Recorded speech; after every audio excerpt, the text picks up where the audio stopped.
Hey everybody, it's Zach again at NewTuTorah.com. We're in San Diego. We are at the conference, the United in Torah Ministries Conference, and I got a chance to sit down with Rob Skiba. And I wanted to kind of go over this topic that has kind of become near and dear to my heart.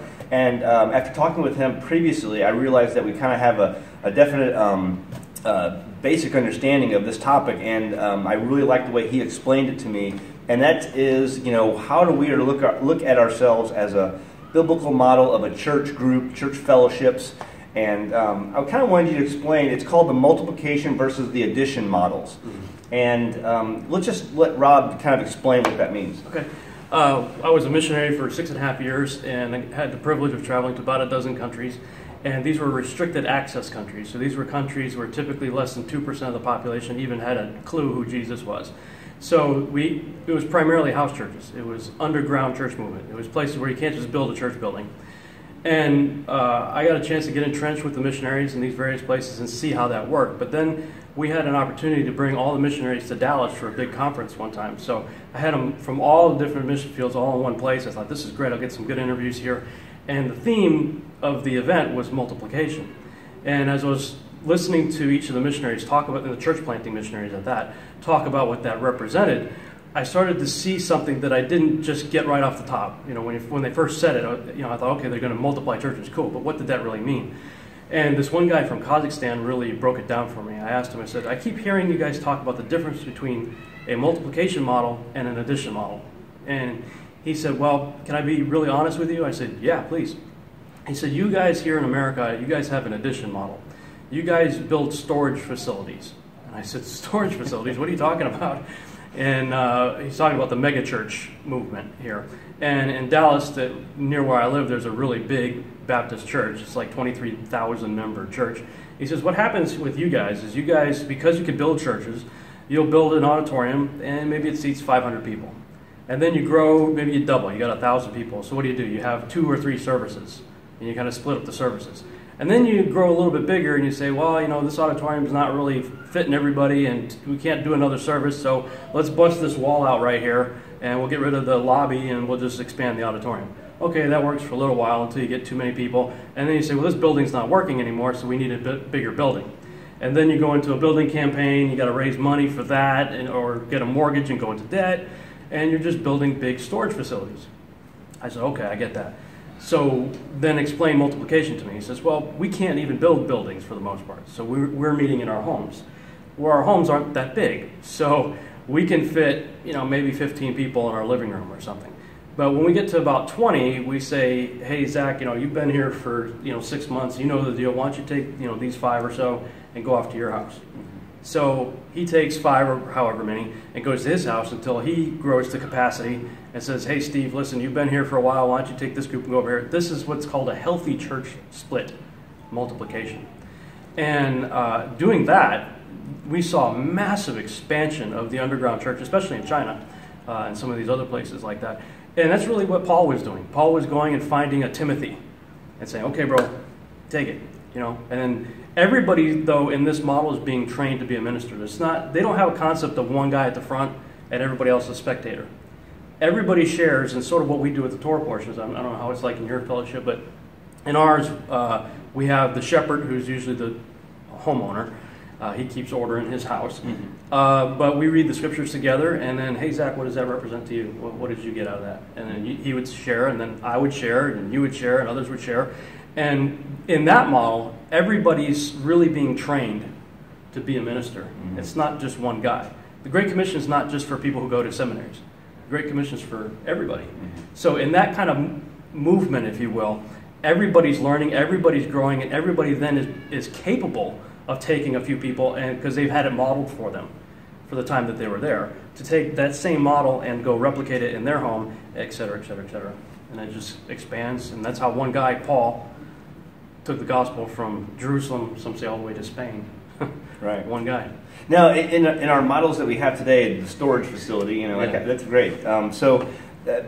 We have pastors, and these pastors, what I've noticed is that they like to maintain their control, their influence, and their power. Right. And so it's very hard for someone, it's very hard for human nature in general to be like, I'm going to give up that influence and you go do your thing. Right. But really, that's what we're supposed to do. We're not supposed to consolidate power and just keep our influence and grow and grow and grow and so I think that's very hard for human nature to see, especially for a pastor, to be able to give that up. Right. And that's really a sign of humility, I think, right? I mean, wouldn't you agree? Yeah, I don't see the model of one. I mean, even Yeshua, he replicated himself in a dozen people.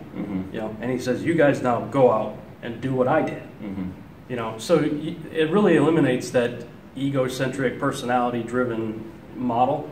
Because I started seeing churches where they would try to multiply, but then they were doing satellite churches where basically they got another building and they put a big TV screen up, and the same personality from the other building is being piped in on a TV screen. There's not even a pastor there. They're looking at a box. You know, everybody's there spectating. So it's not a biblical model. It's really hard for people to give up their influence over the people, and it's just, it really is a sign of humility, in my opinion, and pride for those who can't do it, who won't allow themselves to do that.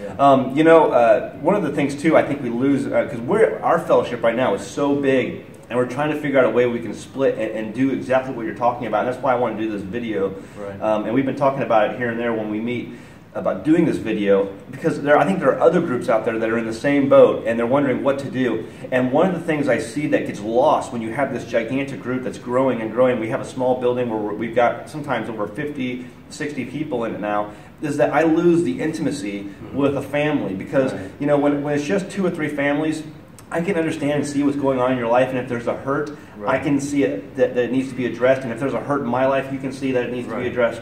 But when you have that much stuff going on inside a building for 4 or 5 hours, and the kids running around, and so many conversations, it's hard, that gets missed.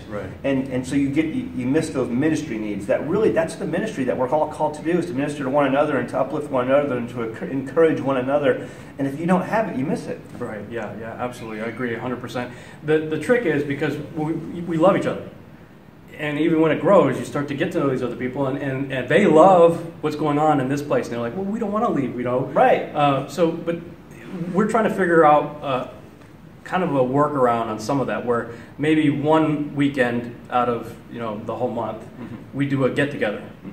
Because these are healthy church splits. These aren't church splits that took place as a result of some kind of big problem. And we didn't like the carpet you put in the sanctuary, we're splitting. You're out of here, you're a heretic, you know, or whatever. This is a healthy church split. So these are people who still love each other, but, you know, out of necessity, because our living room is only so big, we've had to split. But we long to be together again. And I think that's really what the purpose of the feasts were in many cases, because you had all these individual groups meeting all over the place, but then, you know, several times a year we'd have these big events where everybody would come back together again. So you certainly have the Moedim, the appointed times, the feasts, where we can get, you know, Sukkot especially is, you know, one of the biggest, if not the biggest. It's pretty amazing. But our first Sukkot, our group was pretty big too. But we went to a Sukkot, I forget which one it was now, but this was the first time we experienced other groups. And these were people, some came from Canada, you know. And what was really exciting about that is because we learn a lot together from our sharing our own insights. But then getting with a whole other group that we've never known before, and then hearing their insights and sharing, it was just it was fantastic. And I think that's what the plan was all along. So, you know, but in your local area, when you've got your own home church that's grown to 50 people or whatever, if you can split it off to maybe 25 and 25 into 2 house groups, and then just maybe once a month get together for some kind of fellowship or whatever, so you don't lose that, you know, that bond that you had with those people. But in the smaller groups, you're right. It's a whole lot easier to be able to minister to the people's individual needs, to get to know them on a much more intimate level. You know, and you lose all of that, frankly, in a large church. In a 23,000 member church, I was so naive when I grew up in a Baptist church in Massachusetts, which was about 400 probably at its max. You know, and I thought that was a big church. Came down to Texas, 23,000 member. When I saw this church, I kid you not, when I drove by it, I thought it was a mall. And I thought, wow, I really am in the buckle of the Bible Belt. Look, they put a cross on a mall here, you know.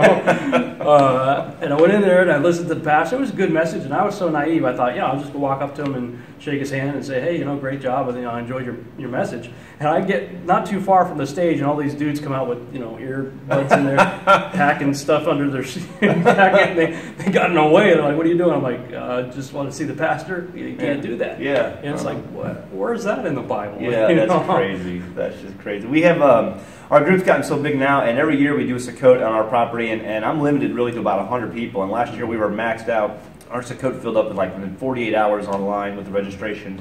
And so we want to bring new people in, especially families who have no place to go, because there's so many families who are waking up to Torah, and I want to give them a place to go. But we have so many people now who have moved out there because of their desire of fellowship. We've had people from North Dakota and North Carolina and Texas and California, and so many people who have moved out there, and now we have just a big group that we're going to have multiple even Sukkots. But I've even heard stories of multiple Sukkots in a certain area where you have healthy splits. Yeah. And during the course of the Sukkot, they'll just kind of blend back together. Well, they do. They blend back together, but then you'll have one Sukkot camp playing practical jokes in the middle of the night on the other Sukkot camp, and so they'll come over at like 2 in the morning, blow shofars, or one camp will come over and TP the other camp, So you have the camaraderie, that even then when you get so big that you still can enjoy each other's fellowship. Sure. And I'm kind of looking forward because that's where we're heading. We have so many people who have moved out there that, but I want to be able to continue to bring in new people who want to experience the feast for the first time and just enjoy it. So we're really looking forward to being able to get to that point. And we are at that point now. That's why I wanted to do this video, and I'm so to the point where we just got to address this. Yeah. There's one other issue that is pretty big to talk about, and that is when you have a mortgage on a building. Mm-hmm. And you're dependent on paying that mortgage, money becomes a big issue very quickly. And this is a worldwide statistic. 4% of the church finances the whole thing. Mm-hmm. How many people really tithe or give money toward the church? Ultimately, it comes out to about 4% worldwide. And so if you've got 23,000 members, mm-hmm. I happen to know for a fact that the monthly operating budget of this particular church is $2 million plus, mm-hmm. just to keep the thing running. Mm-hmm. Well, 4% is financing $2 million a month, $24 million a year. Mm-hmm. All it takes is for one of these guys, his wife or something, to be a little upset with something the pastor said, and he says, hey, Pastor, I really appreciate it if you don't talk about that again. Mm-hmm. What's the pastor going to do? I mean, this guy's given probably a $100,000 check. Yeah. The Holy Spirit is literally stifled because of money issues, and this does happen quite mm-hmm. frequently. But in a house church, the person's already paying the house, mm-hmm. He lives in, whether anybody's meeting there or not. Mm-hmm. So this is never an issue. So whatever money, this is what we do.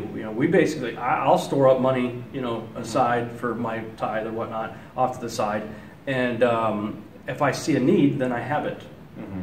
Instead of financing, video screens and speakers and, Starbucks and, basketball courts, for outreach or whatever, it's going towards legitimate needs. There's some, and it helped me too. When I was really hurt and needed surgery and things like that, didn't have health insurance, well, the group came together and helped pay for that. And, we've done the same. So. Mm-hmm. We're able to actually literally minister to the people's needs, not to the needs of a building or a property. Absolutely, absolutely. Yeah, that's all good stuff. And like I said, this is something that I know other groups are going through too. And just a video that's been on my heart lately I wanted to do. And because you mentioned it to me, I was like, man, we got to find time to do this and just talk about it. Because I think it'll really encourage a lot of people. Cool. To do that. And so, this is something, with so many people in a different area too, there's all these personality types. People are going to gravitate towards more than others. And so with multiple groups in an area, you're going to have a really good way to grow, that community, that group, that overall core group by doing these things. And I think it's going to bless you so much more. So I really appreciate you taking the time to do this. All right, very cool. Awesome. All right, we'll leave it at that. Go home, read your Bible. Thanks.